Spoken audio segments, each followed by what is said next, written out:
No meu aniversário, recebi uma mensagem do meu avô falecido. Feliz aniversário. Estou vivo. Tremendo, rastreei o número e encontrei-o em um asilo. Roubaram sua herança. Sua casa, ele sussurrou. Naquela noite, enviei as fotos dele no grupo da família. Depois disso, cancelei as mesadas, congelei as contas bancárias, cortei os serviços de água e luz. E aquilo foi só o começo. É melhor quando você não está por perto. Menos estresse para todo mundo, disse meu pai, com a voz fina como vidro estilhaçado. O riso da minha mãe ecoou da cozinha. Ah, qual é? Não precisa exagerar. Mas, falando sério, talvez você devesse passar seu aniversário em outro lugar. A gente já tem coisa demais para resolver. Fiquei ali parado, com o celular na mão, olhando para a mesa de jantar. Taças de vinho vazias, um bolo pela metade, migalhas espalhadas como pensamentos esquecidos. Eles nem sequer tinham reservado um lugar para mim. Feliz aniversário, aliás, brincou minha irmã Sara, sem tirar os olhos do celular. A voz dela pingava a falsa doçura. Eu ia postar uma foto nossa antiga, mas achei que você ia querer um pouco de privacidade. Nem perguntei por que não me convidaram. Eu já sabia. Eu era o estranho. Aquele que sempre deu, mas nunca foi suficiente. O que trabalhava em 2 empregos para pagar as dívidas deles. O que perdia os fins de semana com os amigos porque a mãe precisava de ajuda nas compras, o pai precisava do carro consertado ou a Sara, simplesmente precisava. Eu não estava com raiva.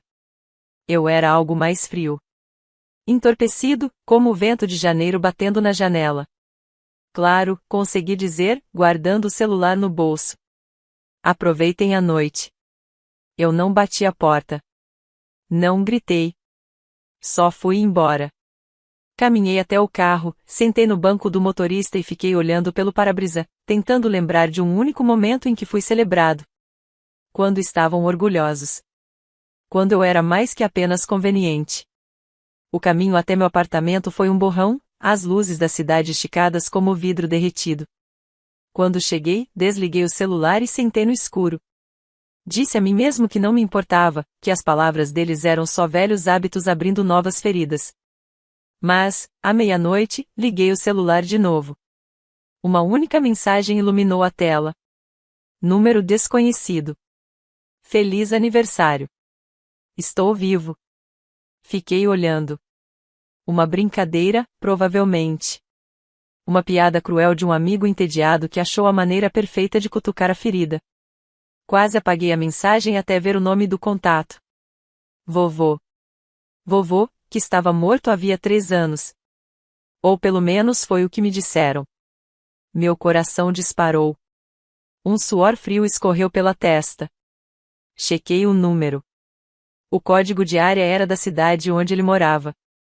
Mas isso não fazia sentido. Ele tinha ido. Enterrado. Vi o obituário. As fotos do funeral pequeno. Só estavam minha mãe, meu pai e a Sara. Eu não fui convidado. Dizia que era por causa do trabalho, eles disseram. Com o dedo tremendo, digitei. Quem é? 3 pontinhos apareceram. Depois, outra mensagem. Número desconhecido. Eles mentiram para você. Sua casa. Sua herança. Eles pegaram. Eu preciso da sua ajuda. Não consegui dormir. Fiquei sentado no escuro, o brilho frio do celular como única luz no quarto. A mensagem do vovô me encarava. Uma ferida brilhante. Eles mentiram para você. Sua casa. Sua herança. Eles pegaram. Eu preciso da sua ajuda. Não queria acreditar, mas não consegui ignorar o arrepio na espinha. Rastreei o número. A ligação vinha de um asilo 2 cidades adiante. Demorei menos de 1 hora para chegar lá. Mas pareceu uma eternidade. O prédio era cinza e cansado, o tipo de lugar onde o tempo vai para morrer. Quando entrei, uma enfermeira olhou para mim, e o sorriso dela sumiu assim que viu meu rosto. Estou aqui para ver, acho que ele é meu avô. Minha voz saiu trêmula. A expressão dela se suavizou. Você quer dizer o Sr. Ardroff? Quarto 214. Quase saí correndo. Quando cheguei à porta, parei, ofegante. E se fosse um engano? E se eu entrasse e encontrasse um estranho? Mas eu abri a porta. Um senhor de cabelos grisalhos estava sentado perto da janela. A luz do sol pintava seu rosto cansado com linhas douradas. Seus olhos se moveram, e quando encontraram os meus, ele sorriu um sorriso fraco, trêmulo. Eu sabia que você viria. A voz dele era como folhas secas ao vento, mas havia uma centelha de vida nela. Vovô? Ele assentiu. Eu queria abraçá-lo, mas não consegui me mover. Minhas pernas estavam duras como pedra. Você devia estar morto, sussurrei. Era isso que eles queriam que você pensasse. Ele apontou para a cama ao lado, e eu desabei ali. Eles levaram tudo, garoto. A casa, o dinheiro. Disseram que eu morri porque me recusei a entregar a herança. Então, falsificaram tudo. Meu coração batia tão forte que mal ouvia meus próprios pensamentos. Mas eles tinham fotos do funeral. Tudo falso. Enterraram um caixão vazio. Disseram que era só para a família, não foi? Sim, respondi, sentindo um nó no estômago. E a herança, aquilo era para você. Só para você. Mas eles precisavam do dinheiro. Sempre precisaram. A mão dele tremia ao estendê-la para tocar a minha. Tentei lutar, mas me trancaram aqui. Disseram que eu estava perdendo a cabeça. Levaram meu celular, mas implorei à enfermeira, ela me deixou usar o dela. Foi tudo o que precisei. Aquele sussurro de traição transformou o entorpecimento que eu sentia em algo diferente. Algo ardente. Me levantei. Eu não vou deixar eles saírem impunes. O aperto da mão do meu avô ficou surpreendentemente firme. Tome cuidado. Eles fariam qualquer coisa para manter o que roubaram. Qualquer coisa. Saí daquele asilo com o ar cortante do inverno batendo no meu rosto. Mas não senti nada. O celular já estava na minha mão, discando. Meu pai atendeu no segundo toque. Ah, então você finalmente lembrou que tem família, disse ele, com a voz carregada de sarcasmo. Acabei de visitar o vovô. Silêncio. Aquele tipo de silêncio que racha como vidro. Eu sei de tudo, pai. Eu sei o que você fez. Você sempre foi ingrato. Poupe-me. Algo frio se infiltrava na minha voz. Algo que eu nunca tinha sentido antes. Você me disse que ele estava morto. Roubou a casa dele. O dinheiro dele. Fingiu a morte dele e o deixou apodrecendo no asilo. Cuidado com o que diz, ele estalou. Você não sabe de nada. Sei o suficiente. Tenho as mensagens. As fotos. Vou à polícia. Houve um palavrão abafado. Depois, outra voz. Minha mãe. Por favor, querida, não faça isso. Você não entende. Fizemos isso pela família. Pela família? Ri. Ou por vocês mesmos? Porque a ideia de a família de vocês é uma pilha de mentiras. Desliguei. Eles ligaram de volta imediatamente, mas eu ignorei. Fui direto para casa e comecei a cavar. Registros bancários, mensagens, fotos. Eu sabia onde meus pais guardavam os arquivos antigos, aqueles que achavam que eu nunca mexia. Mas não encontrei só provas da casa. Encontrei algo pior. Transferências. Milhares de dólares desviados da conta do meu avô, ao longo dos últimos 3 anos. Tudo indo para contas em nome da minha mãe e da minha irmã. O dinheiro era meu. A casa era minha. O vovô confiou neles. Eles roubaram tudo. Meu celular vibrou. Uma notificação. Uma postagem no Facebook. Mãe. Famílias são construídas com base na confiança e no perdão. Algumas pessoas simplesmente não conseguem se livrar da amargura. Abaixo, uma cascata de comentários de tias, tios e até amigos da família. Tia linda, não se preocupe, querida. Algumas crianças crescem egoístas. Tio Mike, ingrato é pouco. Sara, Ele sempre foi a criança problemática. Sempre fazendo drama. Eles estavam distorcendo a história. Estavam me pintando como vilão. Meu celular tocou de novo. Uma mensagem de Sara. Sara. Cresça. O vovô é velho, mal lembro o que diz. Você quer a casa? Tudo bem. Mas não vai conseguir apagar o que eu significo para ela. Você sempre pensou só em você. Minha vontade era jogar o celular longe. Mas não fiz isso. Em vez disso, comecei a tirar prints, salvando tudo. Fui reunindo cada documento, cada prova. Compilei tudo numa pasta organizada no meu notebook. Nomeei como verdade. E fiz backup em 3 lugares diferentes. Eles achavam que controlavam a narrativa. Achavam que eu ia recuar, como sempre. Mas não sabiam que eu tinha deixado de ser o filho obediente. O café estava tranquilo. O murmúrio suave das conversas era só um pano de fundo. Escolhi uma mesa no canto, longe das janelas. Perfeita. Visão clara da entrada. Sem lugar para se esconder. Estava ali, com o notebook aberto e o pendrive conectado. Na tela, uma pasta chamada Verdade. Lá dentro, tudo: assinaturas falsificadas, transferências bancárias, prints de mensagens, o vídeo do vovô na casa de repouso. O prego final no caixão. Meu celular vibrou, uma nova mensagem da minha mãe. Mãe? Chegamos. Por favor, não faça uma cena. Não respondi. Eles iam se arrepender dessas palavras. A porta se abriu. Vi os 3. Meu pai, rígido, com raiva estampada no rosto. Minha mãe, pálida, nervosa. Sara, sorrindo com aquela doçura falsa que sempre veio com veneno. Sentaram-se em silêncio, à minha frente. Fitei os 3, sem dizer uma palavra. Foi minha mãe quem quebrou o gelo. Querido, podemos conversar sobre isso, por favor? Somos uma família. Família. Deixei a palavra pairar no ar, pesada. Vocês me disseram que o vovô estava morto. Como se não tivessem roubado a casa dele e o trancado numa casa de repouso. O rosto do meu pai se contorceu. Não ouse. Inclinei-me para trás e cliquei no arquivo. O vídeo do vovô. A voz fraca, mas as palavras claras. Eles roubaram a casa, o dinheiro, tudo. Eles mentiram para você. Minha mãe levou a mão à boca. Meu pai se inclinou para a frente, a voz num sussurro furioso.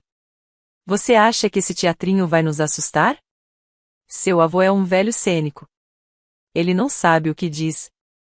Sério? Cliquei em outro arquivo. Um documento digitalizado, o testamento.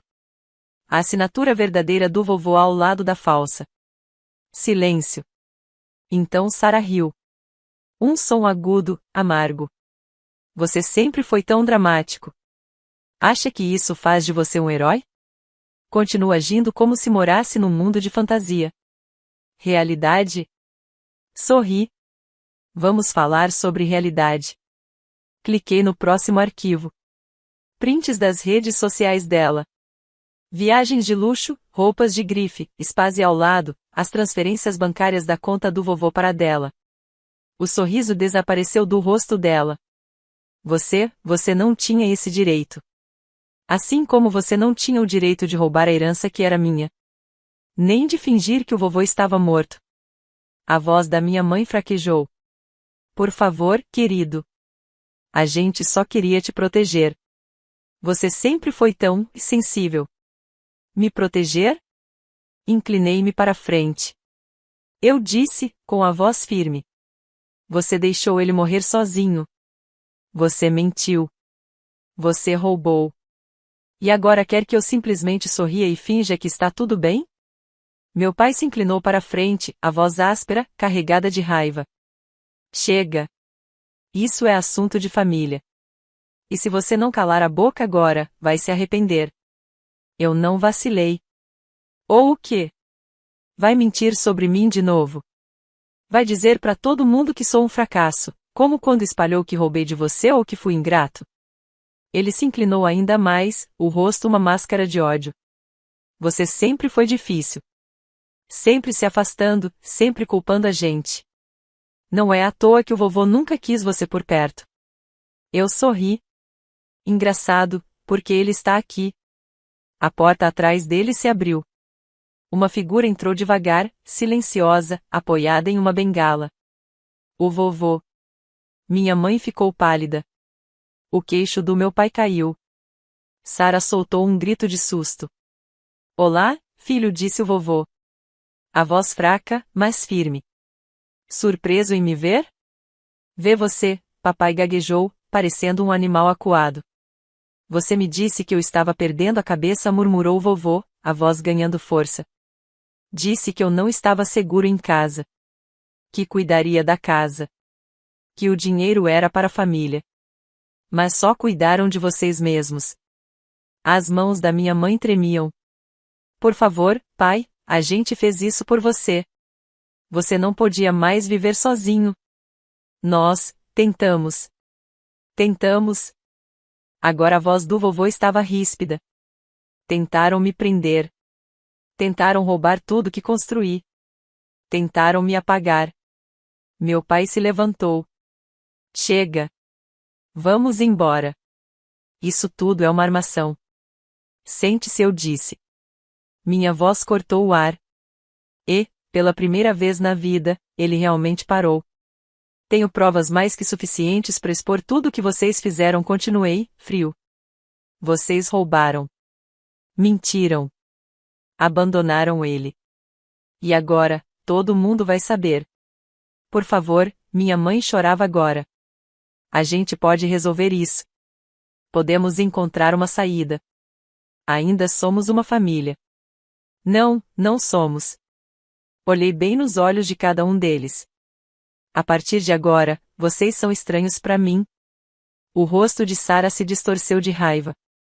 Você acha que é perfeito? Que é algum tipo de herói por fazer isso? Acha que pode sobreviver sem a gente? Eu ri. Não, Sara. Eu não era nada por causa de vocês.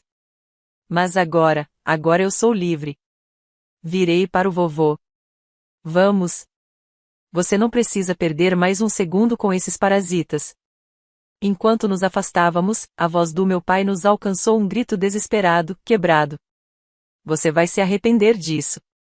Você precisa de nós. Você sempre vai precisar. Mas sua voz já estava sumindo, engolida pelo silêncio. Ajudei o vovô a entrar no carro. As mãos tremiam, mas os olhos estavam claros. Tem certeza de que quer fazer isso? Ele sussurrou. Eu deveria ter feito isso anos atrás, respondi. Partimos, deixando para trás os pedaços de uma família que nunca mereceu esse nome.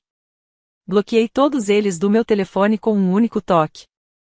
Mãe, pai, Sara apagados do mensageiro, dos contatos, até do aplicativo do banco. A primeira ligação veio 1 hora depois do número do vovô. Voltei para o meu apartamento. Depois, foi o pai. Depois, a mãe. E então, Sara. Observei o celular vibrando em cima da mesa. Olhei para o vovô. Os olhos dele estavam calmos, quase gratos. Você realmente fez isso? Ele sussurrou, como se tivesse medo de que tudo fosse apenas um sonho. Fiz sorrir. Na manhã seguinte, liguei para o banco. Removi o acesso deles de todas as contas que eu havia aberto em nome deles. Cancelei os pagamentos automáticos que cobriam seus empréstimos, contas de luz, água, gás, seguro de carro. Liguei para cada empresa. Disse as palavras mais simples. Encerrado. Transfiram tudo para os novos proprietários. Todas as contas estavam em meu nome. Cada serviço, cada despesa, eu pagava. Mas não mais. Ao meio-dia, fui até a casa de repouso do vovô e arrumei suas coisas. Os funcionários me olharam surpresos. Ele está indo para casa, disse, jogando as malas no carro. O vovô entrou no banco do passageiro. E pela primeira vez em muitos anos, eu o vi sorrir. Um sorriso silencioso, de verdade.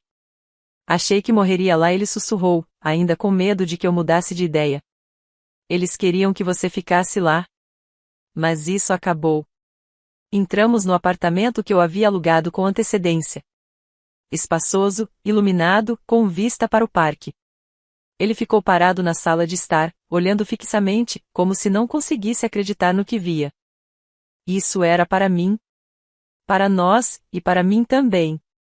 Liguei para o advogado para garantir que todos os documentos da herança, da casa e das contas estivessem em ordem. Sem falsificações, sem assinaturas falsas. Depois disso, simplesmente desliguei meu telefone. Os dias seguintes foram tranquilos, quase tranquilos demais, mas eu aproveitei cada segundo. De manhã, fazia café, sentava perto da janela e observava a luz dançar nas folhas das árvores. O avô começou a acordar mais cedo, lendo o jornal que eu levava para ele todos os dias. Ele até voltou a brincar, sabe, eu sempre quis plantar rosas. Mas seu pai dizia que era perda de tempo. Vamos plantar quantas você quiser, aqui. Mas a família não desistiu tão facilmente. Uma semana depois, eu voltava da loja quando vi um rosto familiar nos degraus do meu prédio. Era Sarah. Ela estava ali, abraçada a si mesma, o rosto contorcido de desespero. Eu sei que você pode me ouvir. Ela gritou quando me aproximei.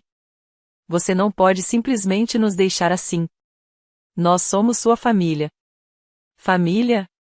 Passei por ela e peguei minhas chaves. Família não enterra pessoas vivas.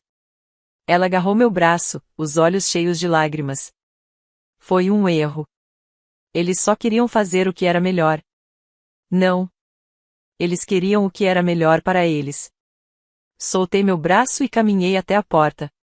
Ela gritou atrás de mim. Você não pode viver sem nós. Você sempre foi fraco. Mas agora, estou livre. Na manhã seguinte, os serviços públicos da casa onde minha família morava foram cortados. Recebi uma mensagem do advogado.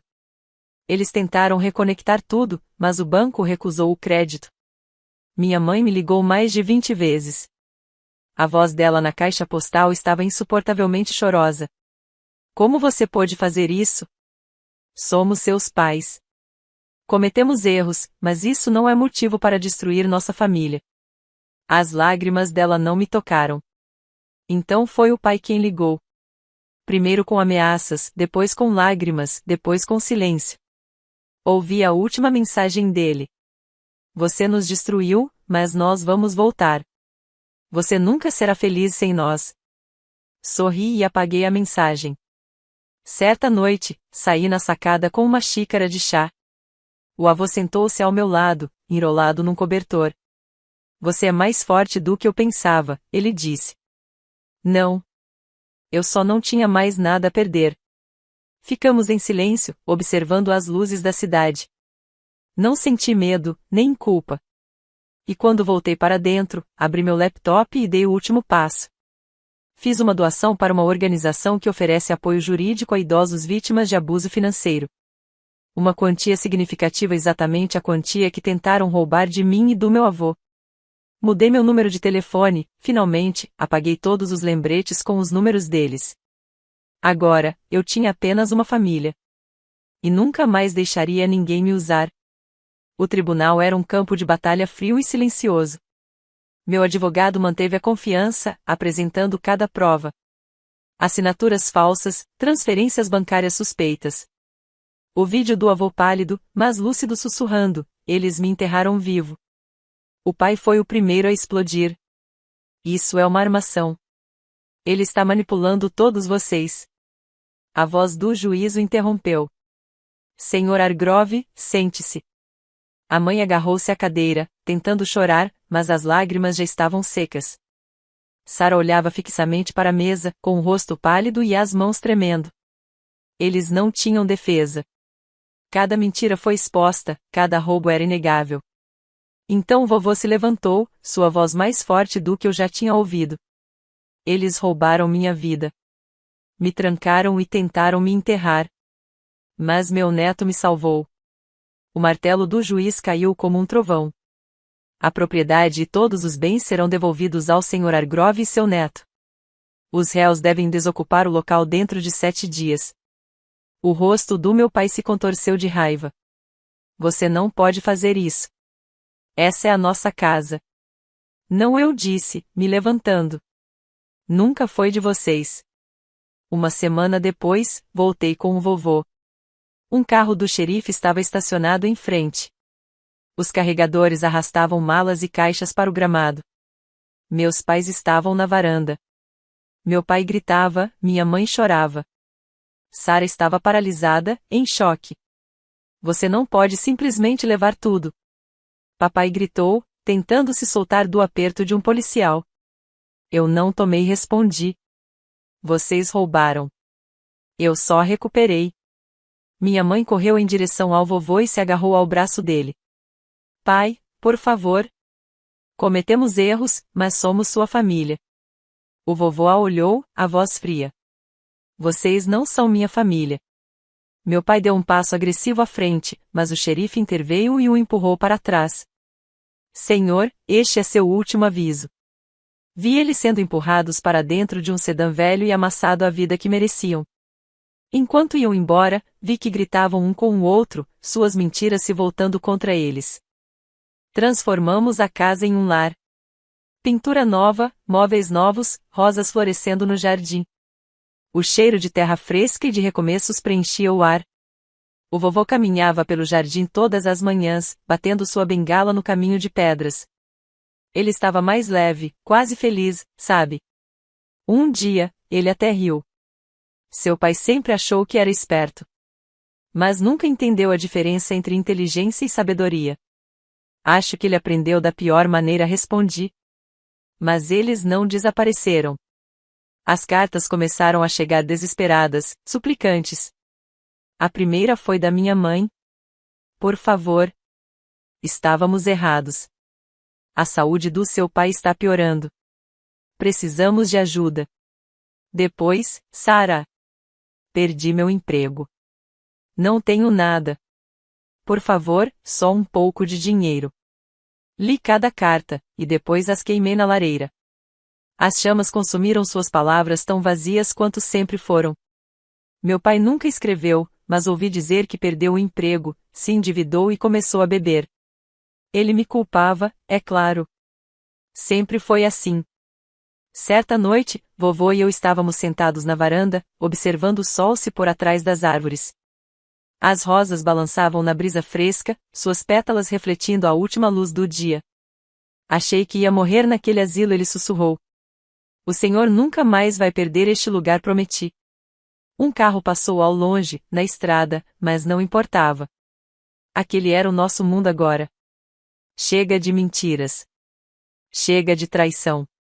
Tenho orgulho de você, sussurrou o vovô, com a voz embargada. Você fez o que eu nunca consegui. Fiz o que fui forçado a fazer, respondi. E eu senti o peso saindo dos meus ombros, as correntes se quebrando. Ficamos sentados em silêncio, enquanto a casa se banhava na última luz do dia. Um lugar que eles tentaram roubar. Um lugar que acabaram perdendo.